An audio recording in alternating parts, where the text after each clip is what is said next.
ప్రక్రియతోటి కేంద్ర ప్రభుత్వంతో అనేక సందర్భాల్లో చర్చలు జరిపి ఈ 3 ఆయిల్ కంపెనీస్ హెచ్పిసిఎల్, ఐఓసిఎల్, బీపీసీఎల్తో అనుక్షణం ప్రతి వారం కూడా మేము సమీక్షలు చేసుకుంటూ మొదటి విడతలో 97,59,000 మందికి ఉచితంగా దీపం గ్యాస్ పథకం కింద అందించడం జరిగింది.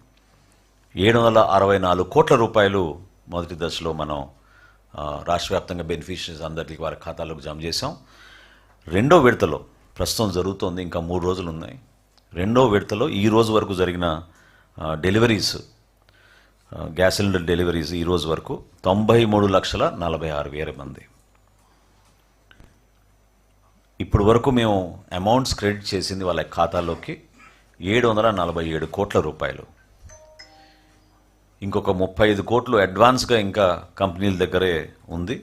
సో మీ అందరి ద్వారా నేను రిక్వెస్ట్ చేసేది ఏంటంటే, రాష్ట్ర వ్యాప్తంగా ఎవరైతే లబ్ధిదారులు ఉన్నారో దీపం 2 పథకం ద్వారా దయచేసి దాన్ని వినియోగించుకోమని, ఈ 3 రోజులు మీరు రెండో విడతలో కూడా ఆ సిలిండర్స్ తీసుకునే అవకాశం ఉంది కాబట్టి ఎవరైతే తీసుకోలేదో దయచేసి మీరందరూ కూడా దీపం 2 పథకం కింద ఇమీడియట్గా బుకింగ్ చేసుకునే డెలివరీ ప్రక్రియ 31వ తారీఖు లోపు చేసే విధంగా మీరు ఈ కార్యక్రమాన్ని ముందు తీసుకెళ్తారని మనస్ఫూర్తిగా కోరుకుంటూ, ఇందులో